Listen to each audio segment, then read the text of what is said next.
Welcome back to the channel. In this series of episodes, we're going to be working on this RS4.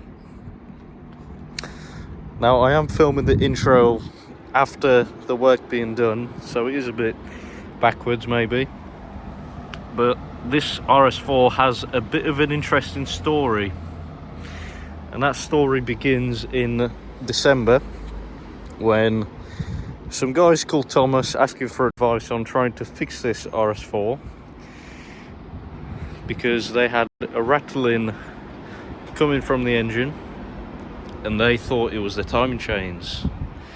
So what they did, they removed the engine, they replaced the timing chains, but obviously it wasn't the timing chain rattling, it was the rocker arms.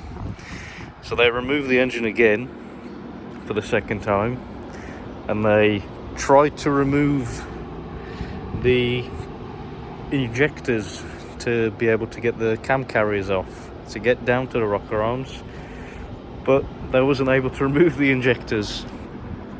So they had the engine out twice. They made the car worse by timing it up incorrectly and then sent it to auction because they couldn't fix it. And then a couple more weeks go by and the current owner calls Thomas and asks if he can drop his RS4 down to us. So he did, and when it was recovered to us, I'd done some basic checks like plugging in VCDS, checking what codes there is, having a look around the car, having a listen to the engine. There was a couple codes about misfires and incorrect timing because obviously they didn't time it up correctly. I took the spark plugs out, we did a compression test. Bank 1 was lower, but there was all the same. I think there was, this is going back a bit, I think there was 11 psi on bank 1 and bank 2 was all 15, so that's good. So I removed the caps on the ends of the cam carrier. I don't know if you can see, but there's caps down there that you can take off, and you can see the timing marks on the camshafts, and the intake camshaft on bank 1 was probably 10 degrees out, so that's why it was misfiring and not running properly. And then I dove a little bit deeper.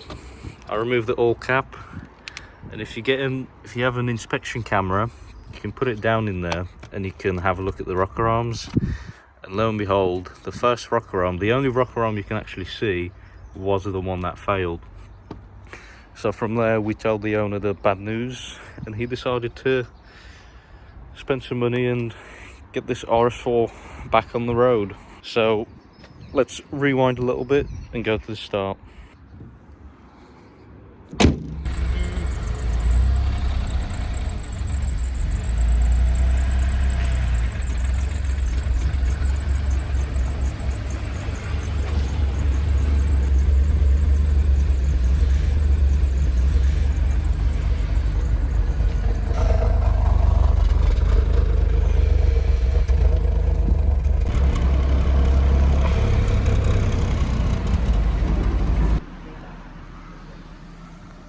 Let's get straight into the disappointing state that the previous mechanics left the car in. So as you can see there, the PCV pipe has been very professionally repaired. There's a very custom Jubilee clamp on the vacuum pipe. There's supposed to be a sort of like a heat shield blanket around the evap pipe so that they don't get too hot. You don't need that anymore, why would you? Moving to the underneath of the car, the disappointment continues. The exhaust clamps have been modified. If they were tight, I'd say yeah, whatever, does the job, but they're not, they're loose. Both heat shields on the subframe are missing.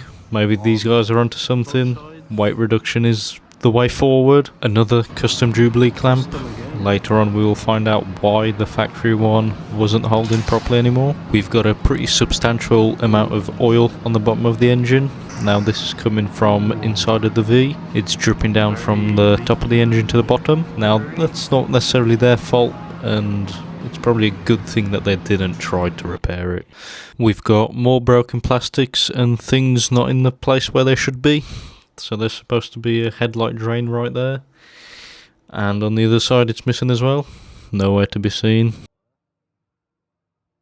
Yeah, so in general the whole car is in pretty bad shape after they've worked on it. I mean, the suspension arms it is what it is. The car is pretty high mileage, so whatever. But I think for now that's enough of me showing off the beautiful workmanship of the previous mechanic. However, don't go anywhere, because when the engine is out there is a whole lot more disappointment.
I mean, why would you waste money buying antifreeze when water does the same thing anyway, right?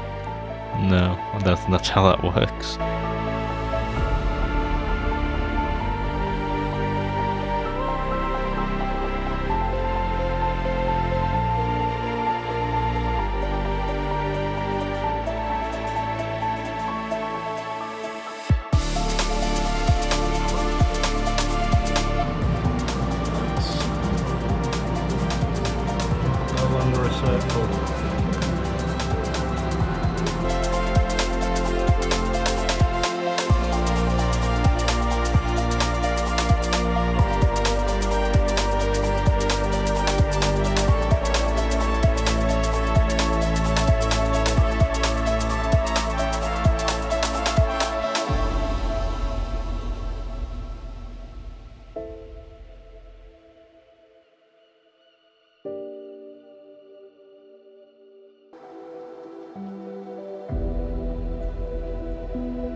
Found the drain for the headlight though. I think that's where it goes.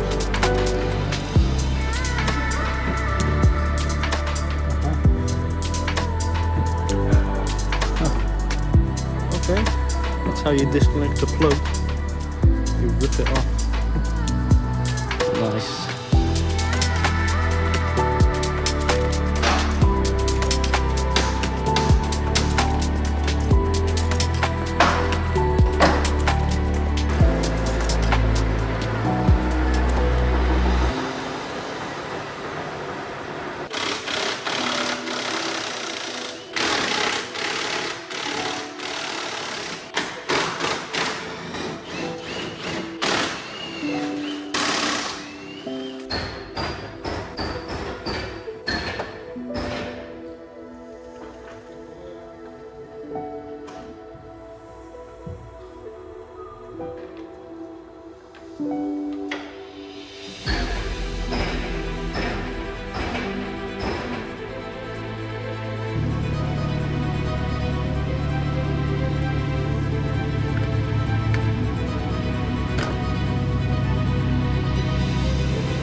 Here we have it, the engine is out, and look what I found. I found a spare clip.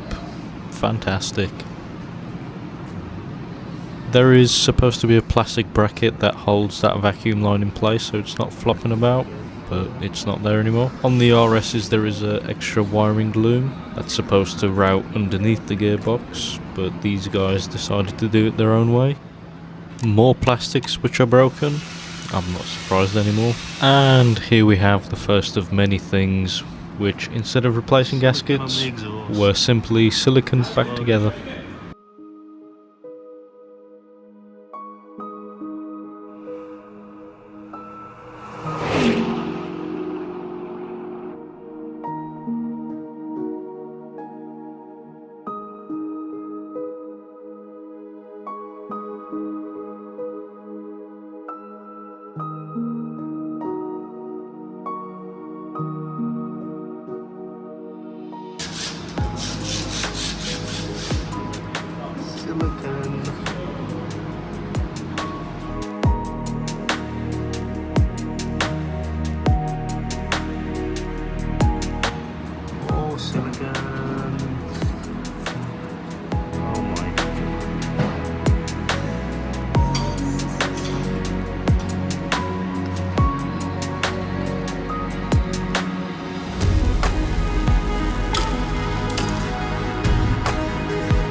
So this was a little bit strange, because at the start of the video I mentioned that the garage wasn't able to remove the injectors, but as you just saw, that injector popped out.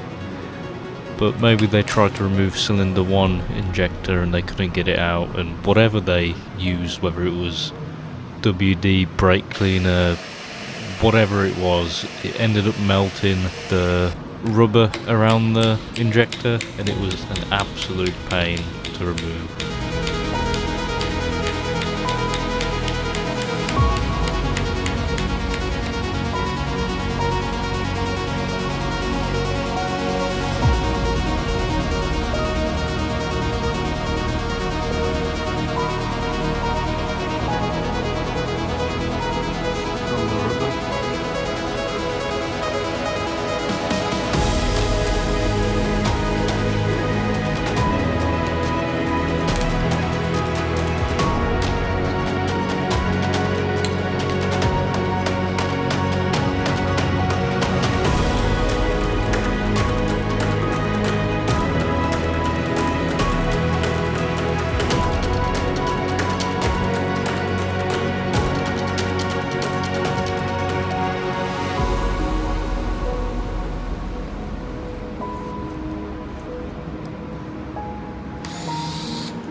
So it looks like I'm going to be cleaning a lot of silicone off the engine before I put it back together, thanks to the previous mechanics. Great job. At the start of the video I mentioned that the engine isn't timed up correctly, and now that everything is out the way we can check the timing. So I've locked the crankshaft. As you can see, intake bank 1 camshaft is quite obviously out, and bank 2 is a little bit better, but it's still not perfect.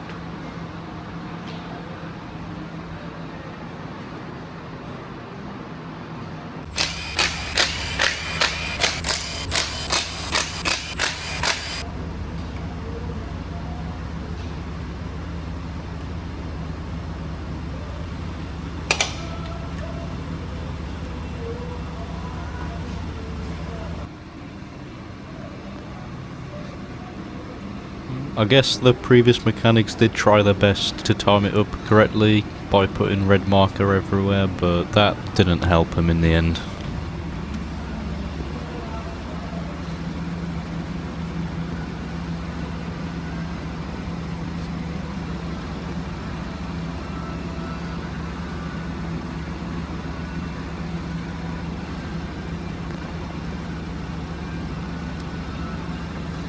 The 4 bolts that I'm undoing now, they're more of like a oil passage, like a valve for the camshaft adjusters, and these are one-time use bolts, but it looks like the guys did reuse them.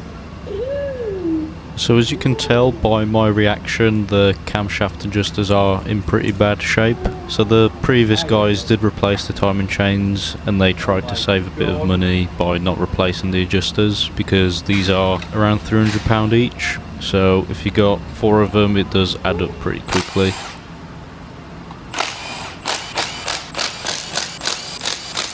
In a couple seconds we'll find out exactly why this RS4 ended up at an auction sale.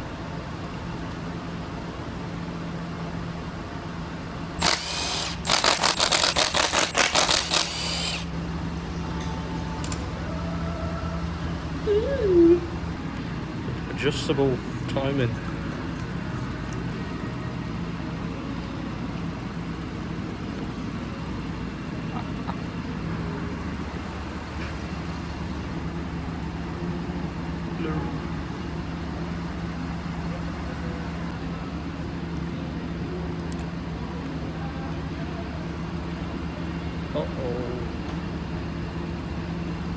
In the end, it was just one rocker arm that caused this RS4 to get sent to auction. I personally think that the current owner definitely got a really good deal for how much he paid for this car. In the next episode, I'm going to be removing the subframe and gearbox to get down to the timing chains, because we didn't really have much confidence in the previous mechanic's abilities, so we wanted to check everything that day done. The last thing we wanted was to give the customer a big bill, and then it turns out that one of the bolts are maybe loose or the rear main seal's leaking, so just to be sure, I'm going to be redoing everything. I hope you enjoyed this video, and I'll see you in the next one.